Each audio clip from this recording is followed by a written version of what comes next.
के अंतर्गत हम एक प्रश्न देखने जा रहे हैं।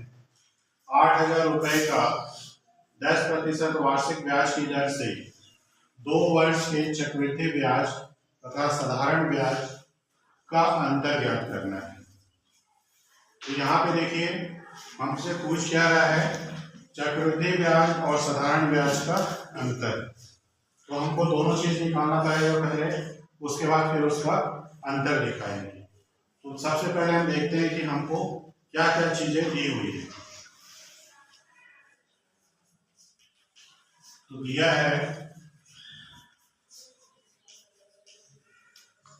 मूलधन बराबर 8,000 रुपए। दूसरा दर 10% वार्षिक ब्याज की दर और समय 2 वर्ष। इतना चीज दिया हुआ है और हमें ज्ञात क्या करना है, साधारण ब्याज और चक्रवृद्धि ब्याज के अंतर को निकालना है। तो सबसे पहले हम साधारण ब्याज निकालते हैं। तो साधारण ब्याज का आपको सूत्र पता है, साधारण ब्याज बराबर मूलधन गुणित दर गुणित समय घटे 100।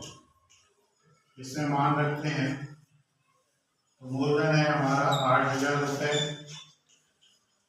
दर है 10% और समय है 2 वर्ष घटे 100। 100 से 100 निकल गया तो बचा 800 और उसमें 2 का गुणा करना है तो 1,600 रुपए साधारण ब्याज हुआ। अब हमको निकालना है चक्रवृद्धि ब्याज। तो सबसे पहले हम निकालेंगे मिश्र धन। तो मिश्र धन का सूत्र लिखते हैं, मिश्र धन बराबर मूलधन गुणित एक धन दर बटे 100 की घात। यहाँ पर भी हम सारे मान को रखेंगे और इसको सरल करेंगे तो हमारा मिश्र धन निकल आएगा। देखिए किस प्रकार से हल करते हैं। मूलधन हमारा दिया हुआ है 8,000 रुपए, तो यहाँ पे 8,000 रखिए। दर दिया 10%, दर की जगह पे 10 रखिए और समय दिया है 2 वर्ष, यहाँ पे समय की जगह पे 2। इसको हल करते हैं तो 0 से 0 कट गया। अब देखिए क्या बचा, 8,000 रुपए गुणित एक धन 1/10 की घात 2। तो इस तरह से मिला है हमको। इसको और सिंपल करते हैं तो इस तरह से दिखाई देगा कि 8,000 गुणित, यहाँ पे देखिए लघुत्तम ले लेते हैं तो लघुत्तम 10 आएगा। तो 10 और 1 11, 11/10 की घात 2। ये हो जाएगा 8,000 गुणित 11 गुणित 11 बटे 10 गुणित 10। तो 0 से 0 कट गया। ये बचा 80 गुणित 11 का 11 में गुणा करेंगे तो 121 मिलेगा। 121। अब इसमें हम 80 का गुणा कर लेते हैं तो पहले 0 लिख लेते हैं। 8 का गुणा करिए, 8 एकम 8, 8 दूनी 16, 1 हासिल हो गया, 8 और 1 9। तो 9,680 रुपए ये हमारा मिश्र धन आया है। ठीक है, अगर इसमें से हम मूलधन को माइनस कर दें, घटा दें, तब हमारा चक्रवृद्धि ब्याज आएगा। तो हम देखते हैं चक्रवृद्धि ब्याज।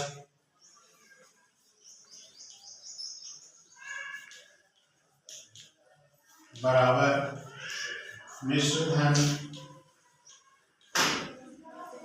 ऋण मूलधन। तो मिश्र धन हमारा धन, मिश्र धन ऋण मूलधन। तो ये हमारा है 9,680 रुपए। और मूलधन हमारा कितना था 8,000 रुपये, तो 8,000 को इसमें से घटा दें, ये आ जाएगा 1680 रुपये। ठीक है, 1680 रुपये हमको क्या मिल गया है, चक्रवृद्धि ब्याज। अब प्रश्न में वापस पढ़िए, क्या लिखा हुआ है, चक्रवृद्धि ब्याज और साधारण ब्याज का अंतर ज्ञात। इसका अर्थ है कि चक्रवृद्धि ब्याज में से हमको साधारण ब्याज को घटाना है, तो लिखिए चक्रवृद्धि ब्याज ऋण साधारण ब्याज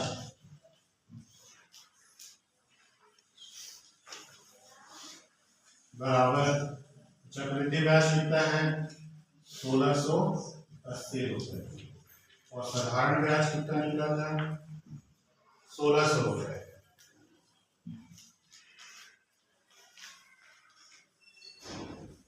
इसको घटा लीजिए, 80 रुपये का अंतर है।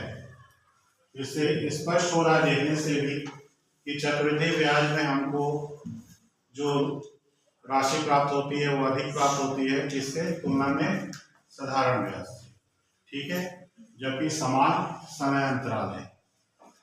ठीक है, इसीलिए हमारे पास जो हम बैंक में पैसा रखते हैं सेविंग अकाउंट या बचत खाते में, तो उस पर हमको साधारण ब्याज मिलता है, और जब उसी को हम सावधि जमा या एफडी के रूप में रख देते हैं तो हमको चक्रवृद्धि ब्याज मिलता है। इसलिए उसमें हमको ब्याज का दर भी अधिक मिलता है और पैसा भी हमको अधिक मिलता है तुलनात्मक रूप से सेविंग अकाउंट या बचत खाते की तुलना में। क्लियर हो गया?